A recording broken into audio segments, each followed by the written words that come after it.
So people, welcome back to my YouTube channel. We are in the month of September, the year 2023. I hope you're keeping well. If you're new here, thank you for choosing to be new here. Please click the subscribe button and support this channel through liking, commenting, sharing, and watching all my videos. To my usual good-hearted subscribers, I'm just here to share some love with you, and let's keep learning from each other each and every day that passes. So today I just want to do a very quick meal. I'm going to make some fish stew, which you can eat with ugali or rice or whatever it is that you choose to eat it with. And these are my ingredients. So we have some deep fried fish right there from the freezer. I have some cooking oil. I have some fish masala. This is a very important ingredient, I noticed. Of course, some salt, whatever type of salt that you use. I have some, they're called what? Uh, chimes, do what? These onions, I love them.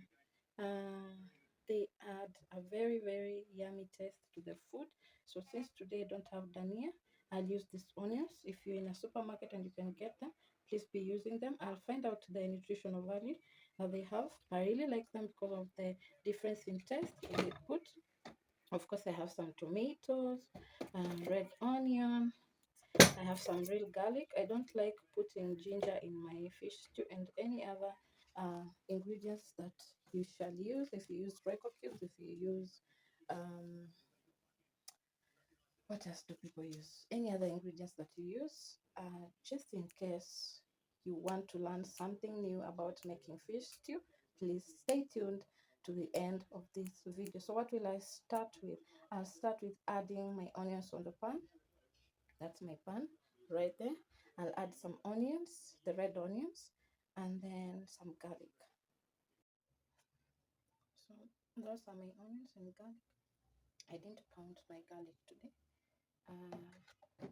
I think I'm in some kind of, a hurry to cook supper, and so that's how it looks. My pan is on, is it medium heat or maximum heat?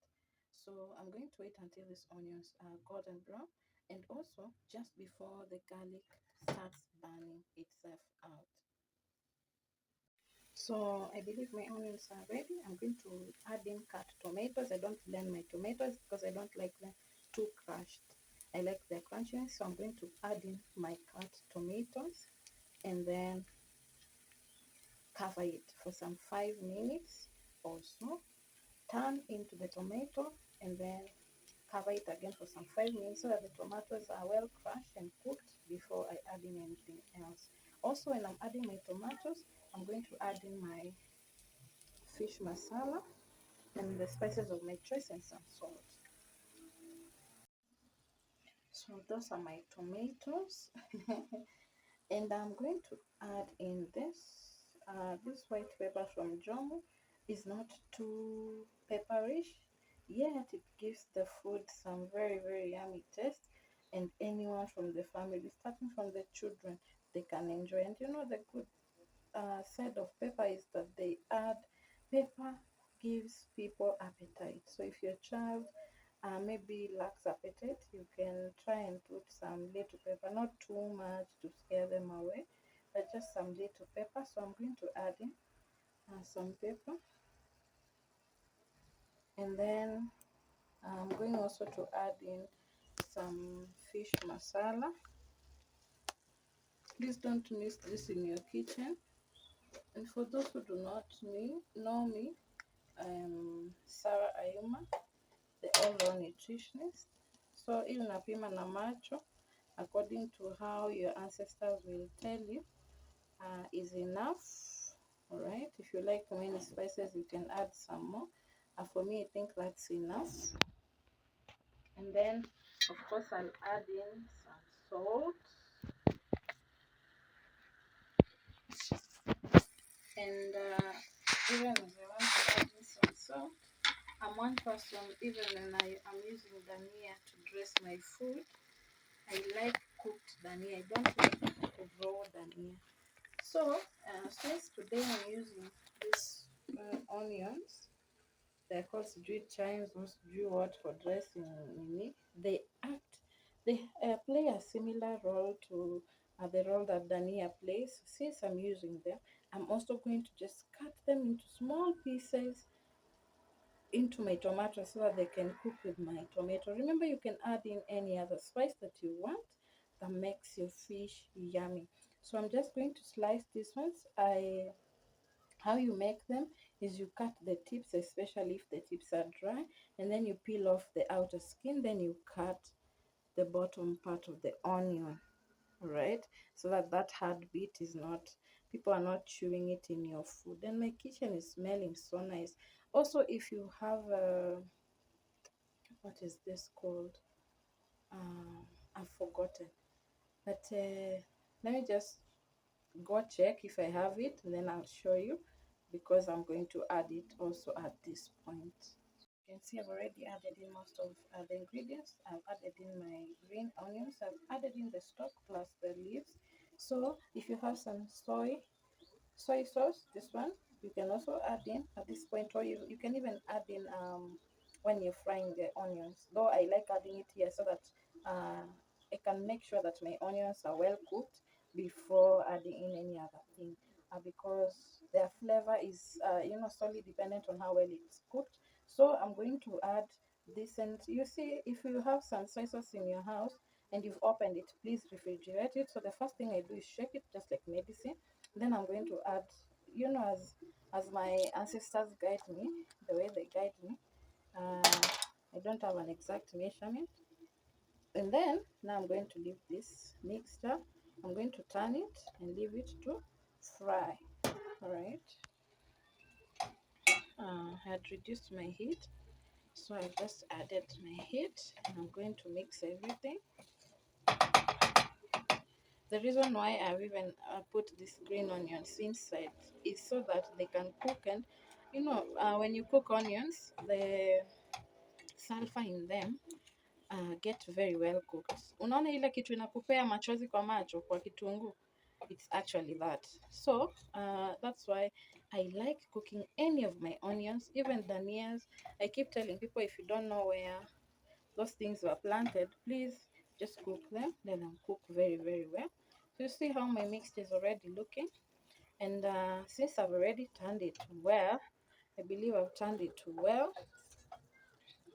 I'm going to cover this mixture, leave it covered for 5 minutes, and then I'm going to come back and turn it again and cover it, right? That's how my tomatoes look right now. I'll just remove the lid. I'm just going to turn it and then cover again for 5 minutes. I think the trick to having your tomatoes well cooked is not kuzibonda bonda. Wamama, tuache kubonda bonda tomatoes. Let's allow our tomatoes to cook well by just covering them with the lid after tumeziweka kwa sufuria. Sema zangu pia hazikuwa zimekatwa ndogo, lakini because of covering the tomatoes with the lid, they've cooked. You can see also my green onions have already cooked. So I think at this point, I'm okay, right? And the reason why I'm also doing this to make sure my ingredients cook well is because the fish is already deep fried, as I said. So I don't want to overcook it. So haitakawia kwa sufuria. It will just be faster. I put it, ishike ladha ya my ingredients, they turn, and I'm done. Again, I don't usually cut my deep fried fish before putting it in the ingredient mix, because the fish is already pre-cooked, right? So if you cut it, then you drop it in such a pan, and you're going to leave it there for some time.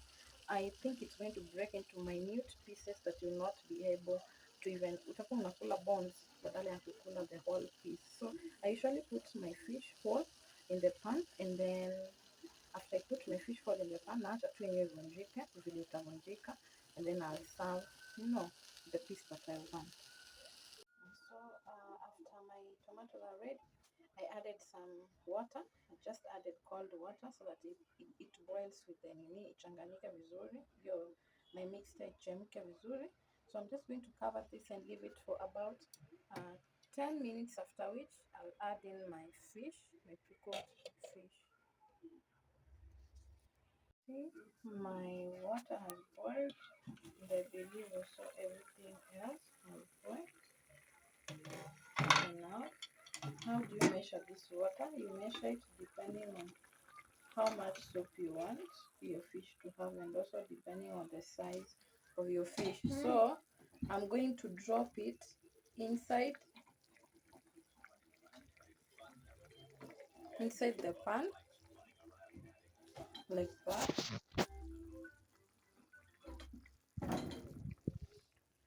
And after dropping it, I'm going to just make sure that every part of the fish is at least in the pan. Though even if it doesn't fit at first, it's going to just, sink into the stew. Then I'm going to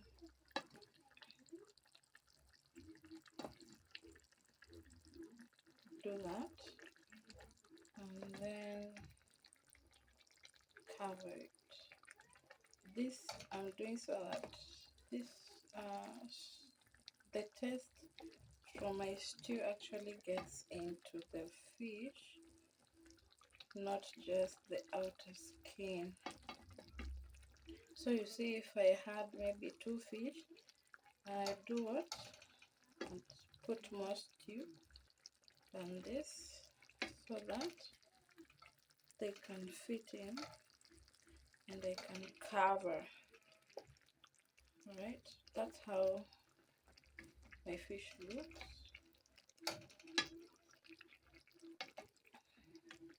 And as I said, you can always add in any ingredients you want.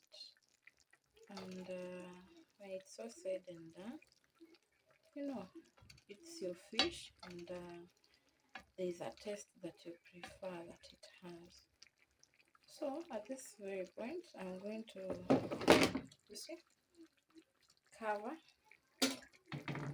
my fish and let it cook for maybe for 15 minutes. Then I come and turn it. It's that simple. So I think if you try this, you're gonna tell me how it went for you. But this is a sure deal, a sure bet that your fish will definitely taste heavenly, and you can have your small heaven here on earth by eating right. The nutritional value of fish is my mom used to say that fish helps, but fresh fish helps our children with brain maturity, or brain sharpness or brightness. So she used to cook for us fish almost every weekend, directly from the lake, I remember.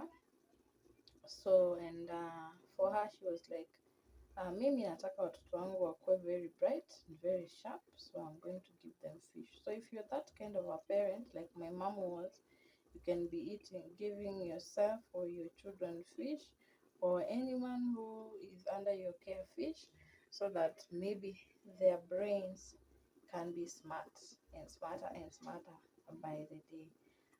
That's it from me. Don't forget to subscribe below. Don't forget to like, comment, share, and practice what you've learned. And if this works for you, or if you have any other suggestions of ingredients that you use that have worked for you, please feel free to comment in the comment section, and we'll keep learning from each other. See you in my next video. Thank you.